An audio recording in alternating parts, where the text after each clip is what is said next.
Hello दोस्तों, मेरे channel में आपका स्वागत है। आज मैं एक्सप्लेन करूंगा हाल ही में रिलीज़ हुई एक तमिल हॉरर मूवी को जिसका नाम है नायादी। अगर आपको ये वीडियो पसंद आती है तो वीडियो को लाइक कर देना और चैनल को सब्सक्राइब करना और बेल आइकन को दबाना बिल्कुल ना भूलें। तो चलिए बिना किसी देरी के सीधा चलते हैं वीडियो की तरफ। मूवी की शुरुआत एक कहानी को दिखाते हुए होती है जिसमें हमें बताया जाता है कि बहुत समय पहले जब इंडियन सब कॉन्टिनेंट बना तो बहुत सारे लोग एज सिटीजन इमर्ज हुए और उस समय सबके इक्वल राइट्स थे। लेकिन फिर बाद में लोगों को उनकी नॉलेज के बेस पर 4 वर्गों में बांटा गया, जिसमें पहली कैटेगरी में रूलर्स, जमींदार और रॉयल लिनिएज आते थे। दूसरी कैटेगरी में राजगुरुज, मंत्रीज, कमांडर्स, डिप्लोमेट्स, वॉरियर और ट्रेनर्स आते थे। तीसरी कैटेगरी में फार्मर्स, ट्रेडर्स, आर्टिस्ट और वीवर्स आते थे। और चौथी कैटेगरी में वो लोग आते थे जिन्हें स्लेव्स बनाया जाता था और बंधक बनाकर फोर्सफुली काम करवाया जाता था। और इस कैटेगरी में भी सबसे नीचे एक हंटर कम्युनिटी आती थी जिसको सबसे ज़्यादा दबाया गया और इन पर अत्याचार भी काफ़ी हुए और इस कम्युनिटी को नायाती कहा जाता था। इस कम्युनिटी के लोग दिन में बाहर तक नहीं निकल सकते थे और अगर वो दिन में बाहर दिखाई दे जाते थे तो दूसरी कम्युनिटी के लोग उन्हें पत्थरों से पीट पीट कर जान से मार देते थे, जिसकी वजह से अगर उनको कहीं जाना होता था तो रात को ही निकलते थे और वो खुद से कमा भी नहीं सकते थे। उन्हें जिंदा रहने के लिए दूसरों से मांग कर ही खाना होता था। अब दूसरी कम्युनिटी के अत्याचार तो थे ही, इसके साथ ही उन्हें जंगल में रहने की वजह से उन पर वाइल्ड एनिमल्स का खतरा भी बना रहता था और वो दोनों तरफ से ही डर के साए में जी रहे थे। अब उन्होंने अपना डर को दूर करने के लिए जंगल की गार्डियन डीएटी को पूजना शुरू कर दिया, जिसमें वो जादू टोना और सैक्रिफाइस जैसी प्रैक्टिस करने लगे। और सैक्रिफाइस में वो जानवरों से लेकर इंसानों तक की बलि दिया करते थे ताकि उस डिवाइन फोर्स से उनको शक्तियाँ मिलती रहे, जिसकी वजह से अब डोमिनेंट कम्युनिटी और वाइल्ड एनिमल उनसे डरने लगे थे। और एक दिन डोमिनेंट कम्युनिटी के लोगों ने उनके खिलाफ प्रोटेस्ट कर दिया और जिसकी वजह से गवर्नमेंट ने ऐसे कानून बनाए कि कोई भी ऐसी प्रैक्टिसेस नहीं करेगा और अगर किसी को ऐसा करता पाया गया तो उसे मार दिया जाएगा। और अब नायाती कम्युनिटी ने गवर्नमेंट के डर से वो सब प्रैक्टिसेस छोड़ दी। लेकिन एक दिन खबर मिलती है कि जंगल में अभी भी एक फैमिली उस गार्डियन डेटी की पूजा करती है, जिसकी वजह से गवर्नमेंट की तरफ से कुछ लोगों को उन्हें ढूंढने के लिए भेजा गया, जिन्होंने देखा कि एक फैमिली के कुछ लोग रिचुअल कर रहे थे और वो अपनी बेटी के लिए 1000 सालों की उम्र मांगते हैं और सैक्रिफाइस में हस्बैंड और वाइफ खुद को ही सैक्रिफाइस कर देते हैं, जिसके बदले में डीएटी उनकी बेटी के लिए गार्डियन एंजल दे देती है और गार्डियन एंजल को देखकर वहां पर आए लोग भाग जाते हैं। अब वो बच्ची जंगल में रहकर ही बड़ी हो जाती है और वो गार्डियन डीएटी हमेशा उसका ख्याल रखती है। अब एक दिन रॉयल फैमिली का वारिस जंगल में शिकार खेलने आता है और वहाँ उस लड़की को देखता है और उसे पसंद करने लगता है और वो उसे शादी के लिए प्रपोज करता है। वो लड़की ये सोचती है कि इससे उसकी कम्युनिटी का रॉयल फैमिली से संबंध हो जाएगा और वो हाँ बोल देती है, जिसके बाद वो शादी कर लेते हैं। लेकिन गार्डियन एंजल की वजह से वो लड़की जंगल से बाहर नहीं जा सकती थी, तो राजा जंगल में ही एक महल बनवा लेता है और उसके साथ जंगल में ही रहने लगता है। इसके बाद ये बात जल्दी ही राजा के राज्य के लोगों को पता चलती है और वो सोचते हैं कि वो लड़की एक चुड़ैल है और राजा का एक चुड़ैल के साथ रहना राज्य के लिए खतरनाक हो सकता है। अब वहाँ पर सूखा भी पड़ जाता है,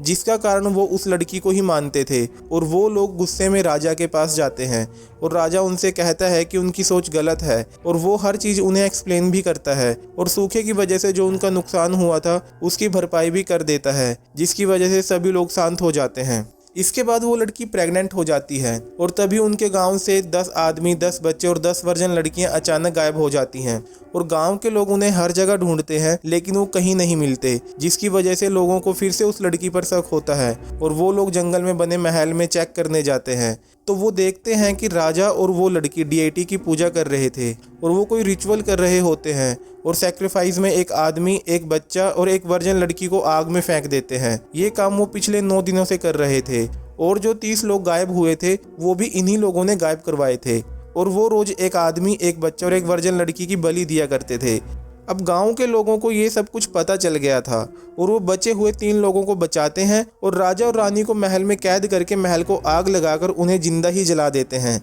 और इसी के साथ ये वाली कहानी खत्म होती है। इसके बाद कहानी प्रेजेंट टाइम में आती है और हम एक हुडिड पर्सन को देखते हैं जो कि एक घर में जाता है और एक लड़की का एक्सोर्सिज्म करने लगता है और जो लड़की पोजेस्ड हुई थी वो बहुत अग्रेसिव हो जाती है और वहाँ पर मौजूद सभी लोगों को जान से मार देती है, जिसके साथ ही उस लड़की की नींद खुल जाती है क्योंकि ये उसका एक बुरा सपना था। इस लड़की का नाम मित्रा है और वो अपनी एक दोस्त स्वाति को अपने सपने के बारे में बताती है तो स्वाति उससे कहती है कि अगर वो सारा दिन भूत प्रेत के बारे में सर्च करती रहेगी तो उसे बुरे सपने तो आएंगे ही। इसके बाद उनका एक फ्रेंड फैबी वहाँ पर आता है और बताता है कि उनके फ्रेंड आदर्श ने उन्हें बुलाया है और कोई रविचंद्रन नाम का आदमी आया है। इसके बाद वो सभी लोग हाल में इकट्ठे होते हैं, जहां रविचंद्रन उनसे कहता है कि उसने 200 साल पुराना एक बंगलो खरीदा है जिसका वो रिजॉर्ट बनाना चाहता है, लेकिन उसे पता चला है कि उस बंगलो के आसपास एक पैरानॉर्मल एंटिटी रहती है, जिसकी वजह से वो वहां पर ना तो रिजॉर्ट बना पा रहा है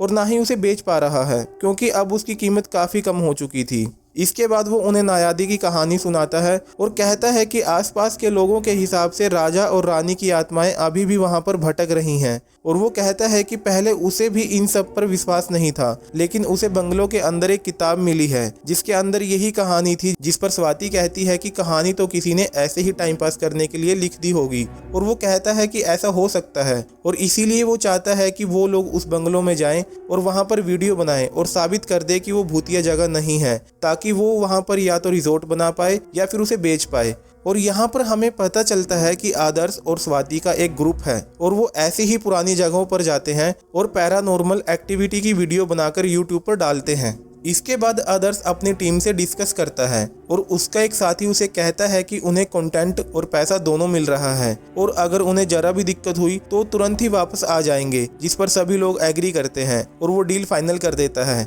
इसके बाद रविचंद्रन उन्हें एडवांस मनी देता है और अपना कार्ड देकर वहां से चला जाता है। अगले दिन आदर्श और उसकी टीम बंगलों के लिए निकल जाते हैं और रास्ते में उनके एक टीम मेंबर को एक हुडिड पर्सन दिखाई देता है, जिसे देखकर वो डर जाता है, लेकिन फिर वो उसे अपना वहम मानकर आगे चल देता है। अब वो लोग एक लंबा सफर तय करके रविचंद्रन के बंगलों पर पहुंच जाते हैं और रविचंद्रन उन लोगों को उनके रूम्स दिखाता है। तभी हम बंगलों के बाहर उसी हुडिड पर्सन को देखते हैं। इसके बाद आदर्श को अपने रूम में एक रानी की पोर्ट्रेट लगी मिलती है, जिसे देखकर वो सोचता है कि ये नयादी हो सकती है। तभी आदर्श एक बंद कमरे में जाने लगता है, लेकिन तभी रविचंद्रन उसे रोक देता है। वो कहता है कि ये रूम उसकी वाइफ का है, जिसे 2 दिन से वायरल फीवर है और रूम ओपन करने से वो स्प्रेड हो सकता है और वो स्टेट से वापस आने पर सबको उससे मिलवा देगा और अभी के लिए वो उसे डिस्टर्ब ना करे, जिस पर आदर्श मान जाता है। इसके बाद आदर्श अकेला बैठा हुआ था और वो कुछ परेशान भी लग रहा था। तभी उसके पास मित्रा आती है। वो उसे बताता है कि उसने यहाँ आने से पहले नयाती कम्युनिटी के बारे में रिसर्च करी है, जिससे उसे पता चला है कि सालों पहले इस कम्युनिटी के लोग इसी इलाके में रहा करते थे और इस कम्युनिटी के लोग आज भी केरला में रहते हैं।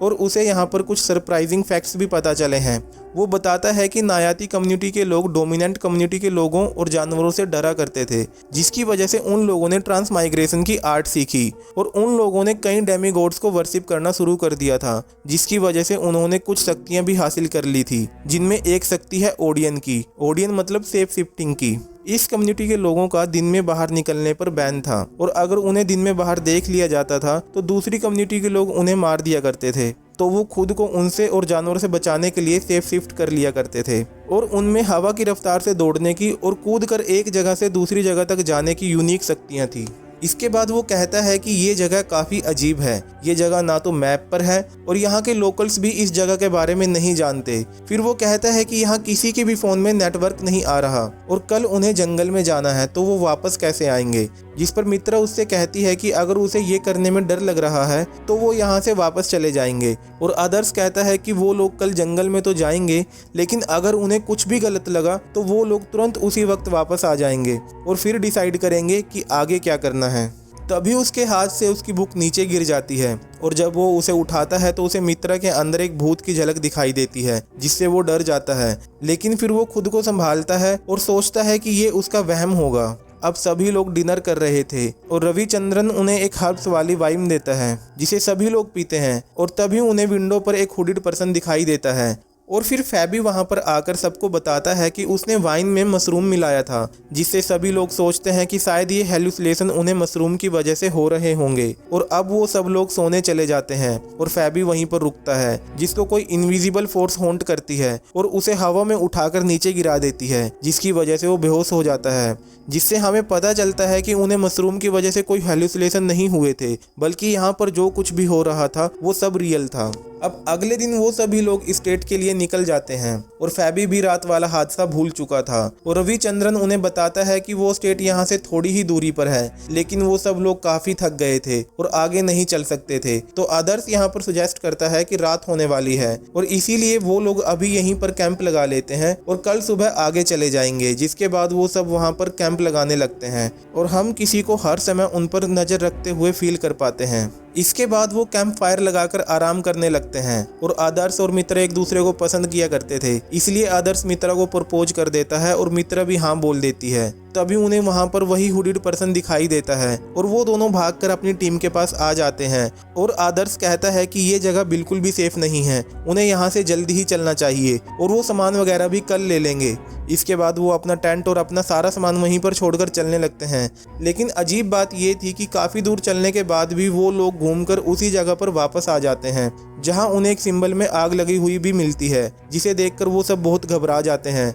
और आदर्श उन्हें संभालता है और कहता है कि वो लोग डर की वजह से रास्ता भटक गए होंगे और अब वो बिल्कुल क्लियर माइंड से चलेंगे। लेकिन वो लोग इस बार भी फिर से घूमकर उसी जगह पर वापस आ जाते हैं और उन्हें फिर से एक दूसरे सिंबल में आग लगी हुई मिलती है। मतलब उन्हें हर बार वहाँ पर अलग अलग सिंबल की चीज़ें रखी हुई मिलती हैं। इस दौरान उनका एक दोस्त निवास उनसे अलग हो जाता है, जिसे आदर्श और मित्रा ढूंढने जाते हैं। तभी हम निवास को देखते हैं जिसे वही हुडीड पर्सन हॉन्ट करता है और वो उससे बचकर भागने लगता है और दूसरी तरफ आदर्श और मित्रा को अलग अलग जलते हुए सिंबल दिखाई देते हैं, जिसकी वजह से वो लोग डरकर अपने ग्रुप के पास वापस आ जाते हैं और दूसरी तरफ वो हुडीड पर्सन निवास पर अटैक कर देता है। और ये हुडीड पर्सन भी कोई नॉर्मल इंसान नहीं लग रहा था, इसमें बहुत सी पावर थी और अब वो निवास को हवा में लेविटेट करने लगता है और उसे हवा में ही मार देता है। अब सभी लोग निवास को ढूंढते हुए वहां पर आते हैं जहां पर उन्हें निवास की सर कटी हुई लाश मिलती है, जिसे देखकर वो बहुत ही ज़्यादा डर जाते हैं और तभी हम उस हुडीड पर्सन को निवास के कटे हुए सर के साथ देखते हैं।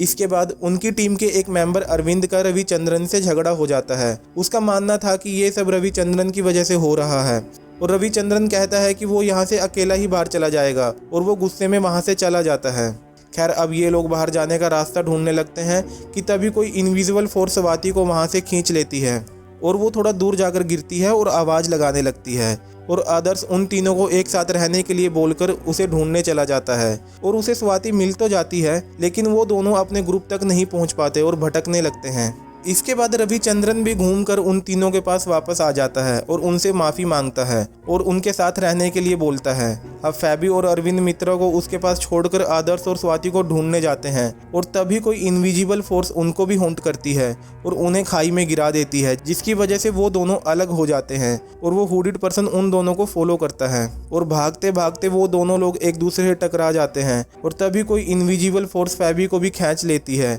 जिसकी वजह से वो बेहोश हो जाता है और जब उसे होश आता है तो वो एक पेड़ पर अरविंद की लाश को देखता है। तभी वो हुडीड पर्सन फैबी के सामने आता है और एक वुडू डोल को तोड़ता है, जिसकी वजह से फैबी भी 2 टुकड़ों में बट जाता है और मारा जाता है। अब आदर्श और स्वाति मित्रा और रविचंद्रन को मिल जाते हैं और बाहर निकलने का रास्ता ढूंढने लगते हैं और तभी आदर्श को आइडिया आता है कि उन्हें सन डाइव क्लॉक यानी कि सूरज की मदद से चलने वाली घड़ी की मदद लेनी चाहिए, जिससे शैडो पड़ती है और टाइम और दिशा वगैरह का पता चल जाता है, जिसकी मदद से वो रविचंद्रन के बंगलों तक पहुंच जाते हैं और वहां पहुंचकर वो लोग रविचंद्रन की वाइफ से भी मिलते हैं। इसके बाद आदर्श पुलिस के पास जाने और विलेजर से मदद लेने के लिए बोलता है और रविचंद्रन की वाइफ उन्हें पीने के लिए एक हर्बल ड्रिंक देती है, जिसे पीकर वो तीनों बेहोश हो जाते हैं और जब उन्हें होश आता है तो आदर्श और स्वाति एक रस्सी से बंधे हुए थे और रविचंद्रन और उसकी वाइफ उनके सामने कुछ रिचुअल कर रहे थे और आदर्श उनसे मित्रा के बारे में पूछता है और दोस्तों यहाँ पर पता चलता है इस मूवी की असली कहानी का। असल में सबको लगता था कि मूवी की शुरुआत में जो राजा और रानी थे वो जलकर मारे गए, लेकिन ये आधा सच था, क्योंकि उन्होंने अपनी सोल्स को उस लड़के और वर्जन लड़की की बॉडी में डाल दिया था जिन्हें गांव वाले बचा लाए थे और पिछले 800 सालों से वो ऐसे ही अपनी बॉडी को स्विच करके जिंदा हैं और हर 60 साल के बाद उनको अपनी बॉडी बदलनी होती है और करंट बॉडी में वो 60 साल के हो चुके हैं। अब उनको एक नई बॉडी चाहिए जो कि आदर्श और स्वाति की होगी और वो हुडीड पर्सन भी कोई और नहीं बल्कि ये दोनों ही थे और इन्होंने ही आदर्श के तीनों दोस्तों को अपने रिचुअल के लिए मारा था, या फिर कहिए कि जंगल की गार्डियन डेटी को सेक्रीफाइस कर दिया था। तभी आदर्श खुद को रस्सी से आज़ाद करा लेता है और रविचंद्रन और उसकी वाइफ को एक रूम में बंद कर देता है। फिर वो दोनों मित्रा को ढूंढने लगते हैं और मित्रा उन्हें मिल भी जाती है और वो मित्रा को साथ लेकर वहां से भागने लगते हैं। लेकिन तभी आता है कहानी में ट्विस्ट। मित्रा एक डंडे से मारकर आदर्श और स्वाति को बेहोश कर देती है। मतलब मित्रा भी यहाँ रविचंद्रन यानी कि राजा के साथ मिली हुई थी और अब वो आदर्श और स्वाति को मार करके एक रिचुअल करने लगती है और उन दोनों को अपने गॉड को ऑफर करने लगती है और उसकी ऑफरिंग एक्सेप्ट भी हो जाती हैं।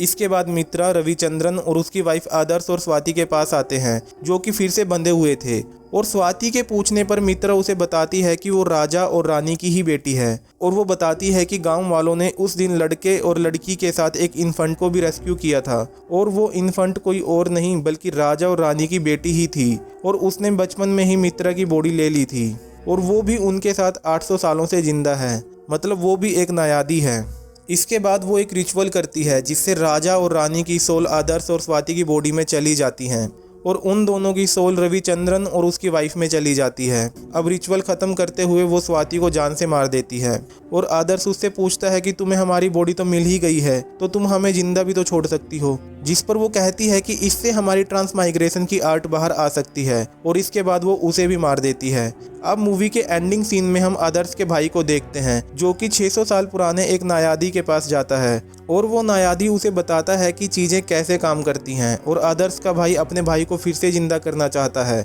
और ऐसा हो भी सकता है क्योंकि आदर्श को मरे अभी 14 दिन पूरे नहीं हुए थे। मतलब नायादी की मदद से 14 दिन के अंदर अंदर ही उसे फिर से जिंदा किया जा सकता था और इसी के साथ ये मूवी यहीं पर ख़त्म हो जाती है। तो दोस्तों ये थी तमिल हॉरर फिल्म नायादी की एक्सप्लेनेशन वीडियो। उम्मीद करता हूँ आपको पसंद आई होगी। अगर पसंद आई है तो वीडियो को लाइक और चैनल को सब्सक्राइब करना बिल्कुल ना भूलें। तो चलिए मिलते हैं अगली वीडियो में एक नई मूवी के साथ। तब तक के लिए बाय बाय।